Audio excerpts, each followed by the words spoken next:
Chapter 6. The 5th of November was the first day of what is called the Battle of Krasno. Toward evening, after much disputing and many mistakes made by generals who did not go to their proper places, and after adjutants had been sent about with counter-orders, when it had become plain that the enemy was everywhere in flight and that there could and would be no battle, Kutuzov left Krasno and went to Dobro whither his headquarters had that day been transferred. The day was clear and frosty.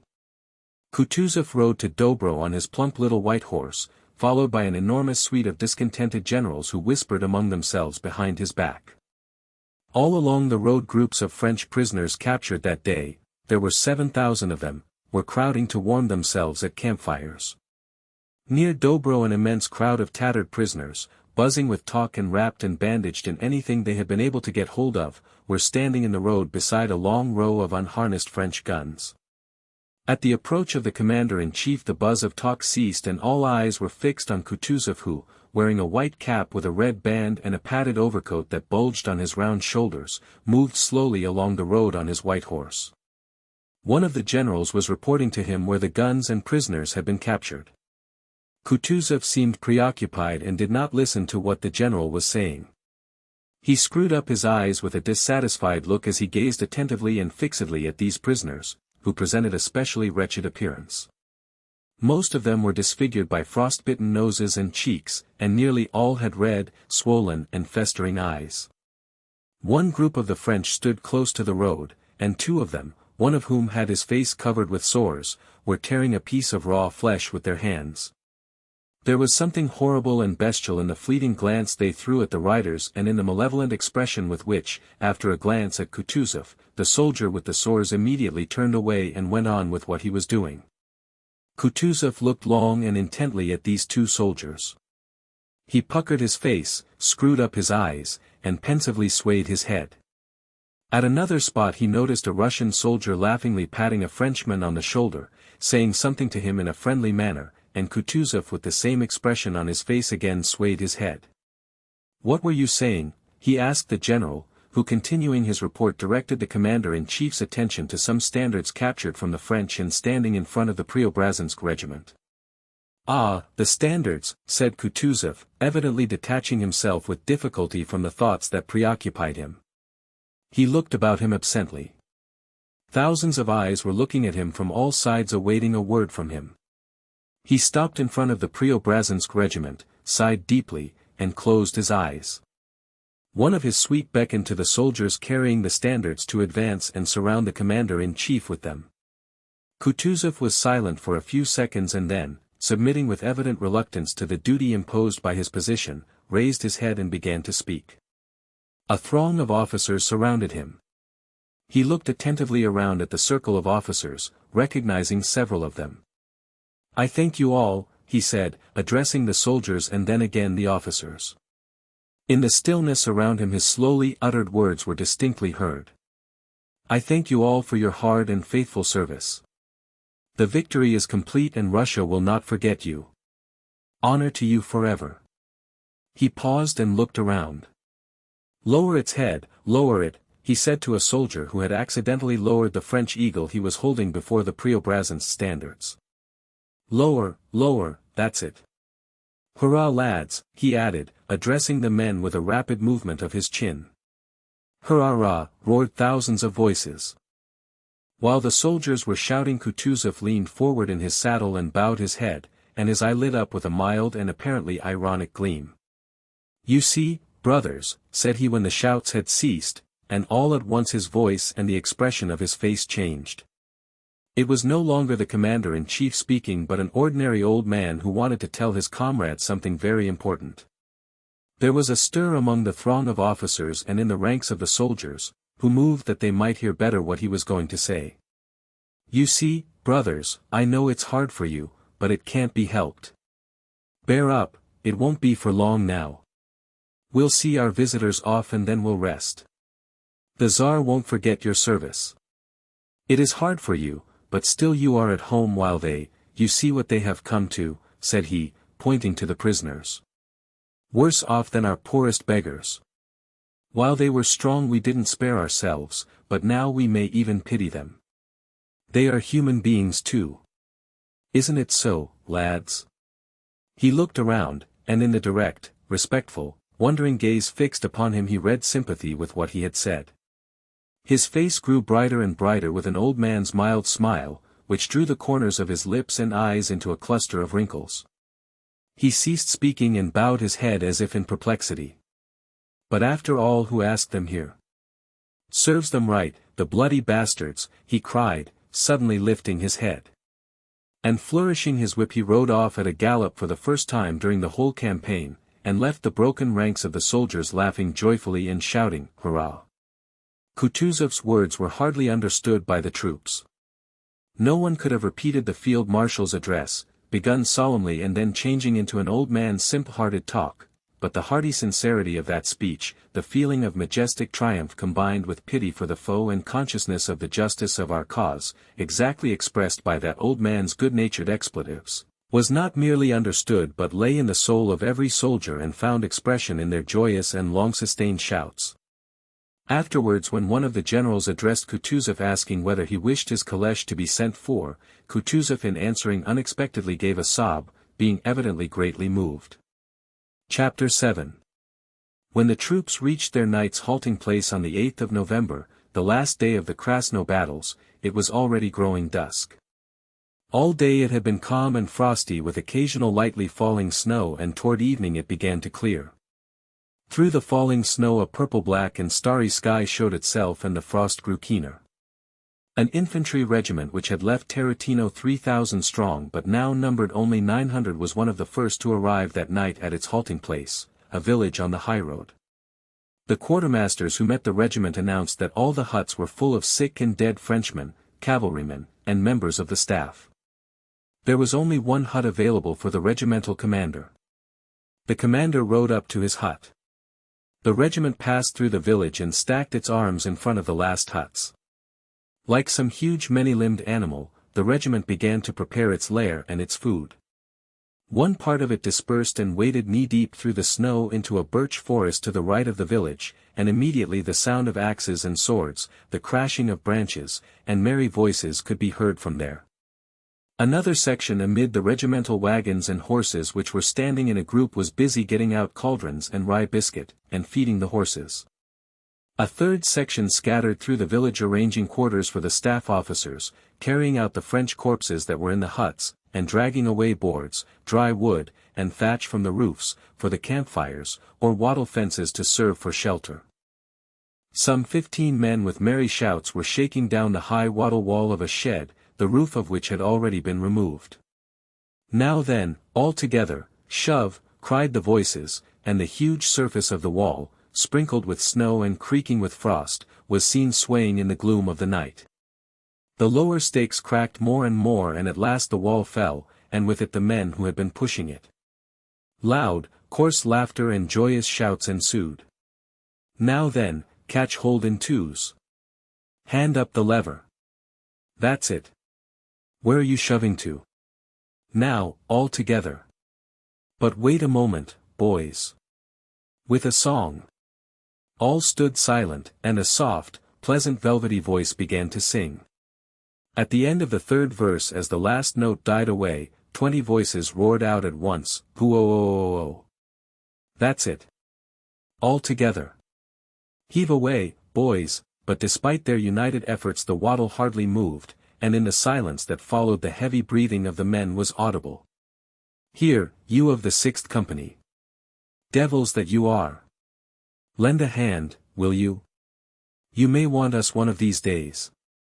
Some 20 men of the 6th Company who were on their way into the village joined the haulers, and the wattle wall, which was about 35 feet long and 7 feet high, moved forward along the village street, swaying, pressing upon and cutting the shoulders of the gasping men. Get along. Falling. What are you stopping for? There now. Merry senseless words of abuse flowed freely. What are you up to? Suddenly came the authoritative voice of a sergeant major who came upon the men who were hauling their burden. There are gentry here, the general himself is in that hut, and you foul-mouthed devils, you brutes, I'll give it to you, shouted he, hitting the first man who came in his way a swinging blow on the back. Can't you make less noise? The men became silent. The soldier who had been struck groaned and wiped his face, which had been scratched till it bled by his falling against the wattle. "There, how that devil hits out! He's made my face all bloody," said he in a frightened whisper when the sergeant major had passed on. "Don't you like it?" said a laughing voice, and moderating their tones the men moved forward. When they were out of the village they began talking again as loud as before, interlarding their talk with the same aimless expletives. In the hut which the men had passed, the chief officers had gathered and were in animated talk over their tea about the events of the day and the maneuvers suggested for tomorrow. It was proposed to make a flank march to the left, cut off the vice-king, Murat, and capture him. By the time the soldiers had dragged the wattle fence to its place the campfires were blazing on all sides ready for cooking, the wood crackled, the snow was melting, and black shadows of soldiers flitted to and fro all over the occupied space where the snow had been trodden down. Axes and choppers were plied all around. Everything was done without any orders being given. Stores of wood were brought for the night, shelters were rigged up for the officers, cauldrons were being boiled, and muskets and accoutrements put in order. The wattle wall the men had brought was set up in a semicircle by the 8th Company as a shelter from the north, propped up by musket rests, and a campfire was built before it. They beat the tattoo, called the roll, had supper, and settled down round the fires for the night, some repairing their footgear, some smoking pipes, and some stripping themselves naked to steam the lice out of their shirts. Chapter 8. One would have thought that under the almost incredibly wretched conditions the Russian soldiers were in at that time, lacking warm boots and sheepskin coats, without a roof over their heads, in the snow with 18 degrees of frost, and without even full rations, the commissariat did not always keep up with the troops, they would have presented a very sad and depressing spectacle. On the contrary, the army had never under the best material conditions presented a more cheerful and animated aspect. This was because all who began to grow depressed or who lost strength were sifted out of the army day by day. All the physically or morally weak had long since been left behind and only the flower of the army, physically and mentally, remained. More men collected behind the wattle fence of the 8th Company than anywhere else. 2 sergeants major were sitting with them and their campfire blazed brighter than others. For leave to sit by their wattle they demanded contributions of fuel. McKeeve. What has become of you, you son of a bitch? Are you lost or have the wolves eaten you? Fetch some more wood, shouted a red-haired and red-faced man, screwing up his eyes and blinking because of the smoke but not moving back from the fire. And you, Jackdaw, go and fetch some wood, said he to another soldier. This red-haired man was neither a sergeant nor a corporal, but being robust he ordered about those weaker than himself. The soldier they called Jackdaw, a thin little fellow with a sharp nose, rose obediently and was about to go but at that instant there came into the light of the fire the slender, handsome figure of a young soldier carrying a load of wood. Bring it here, that's fine. They split up the wood, pressed it down on the fire, blew at it with their mouths, and fanned it with the skirts of their greatcoats, making the flames hiss and crackle. The men drew nearer and lit their pipes. The handsome young soldier who had brought the wood, setting his arms akimbo, began stamping his cold feet rapidly and deftly on the spot where he stood. Mother! The dew is cold but clear. It's well that I'm a musketeer, he sang, pretending to hiccup after each syllable.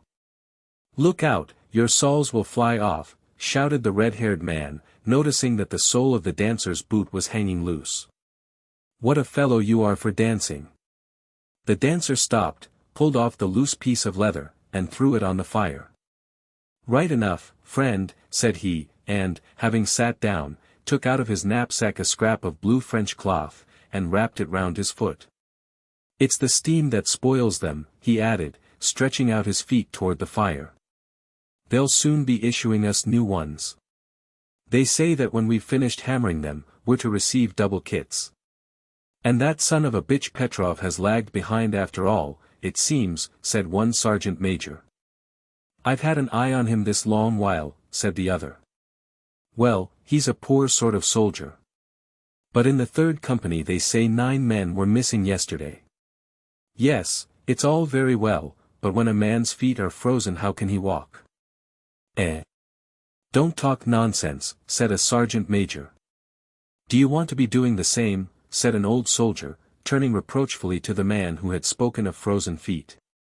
Well, you know, said the sharp-nosed man they called Jackdaw in a squeaky and unsteady voice, raising himself at the other side of the fire, a plump man gets thin, but for a thin one it's death. Take me, now. I've got no strength left, he added, with sudden resolution turning to the sergeant major. Tell them to send me to hospital, I'm aching all over, anyway I shan't be able to keep up. That'll do, replied the sergeant major quietly. The soldier said no more and the talk went on. What a lot of those Frenchies were taken today, and the fact is that not one of them had what you might call real boots on, said a soldier, starting a new theme. They were no more than make-believes. The Cossacks have taken their boots. They were clearing the hut for the colonel and carried them out. It was pitiful to see them, boys, put in the dancer. As they turned them over one seemed still alive and, would you believe it, he jabbered something in their lingo. But they're a clean folk, lads, the first man went on, he was white as birch bark, and some of them are such fine fellows, you might think they were nobles. Well, what do you think? They make soldiers of all classes there. But they don't understand our talk at all, said the dancer with a puzzled smile. I asked him whose subject he was, and he jabbered in his own way. A queer lot. But it's strange, friends, continued the man who had wondered at their whiteness, the peasants at Mozhaysk were saying that when they began burying the dead, where the battle was well, those dead had been lying there for nearly a month, and says the peasant, they lie as white as paper, clean, and not as much smell as a puff of powder smoke. Was it from the cold? Asked someone. You're a clever fellow. From the cold indeed. Why, it was hot. If it had been from the cold, ours would not have rotted either. But, he says, go up to ours and they are all rotten and maggoty. So, he says, we tie our faces up with kerchiefs and turn our heads away as we drag them off, we can hardly do it. But theirs, he says, are white as paper and not so much smell as a whiff of gunpowder. All were silent. It must be from their food, said the sergeant major. They used to gobble the same food as the gentry. No one contradicted him. That peasant near Mozhaysk where the battle was said the men were all called up from 10 villages around and they carted for 20 days and still didn't finish carting the dead away. And as for the wolves, he says. That was a real battle, said an old soldier. It's the only one worth remembering, but since that, it's only been tormenting folk. And do you know, Daddy, the day before yesterday we ran at them and, my word, they didn't let us get near before they just threw down their muskets and went on their knees. Pardon, they say. That's only one case. They say Platov took Polion himself twice. But he didn't know the right charm. He catches him and catches him, no good. He turns into a bird in his hands and flies away. And there's no way of killing him either. You're a first-class liar, Kiselev, when I come to look at you.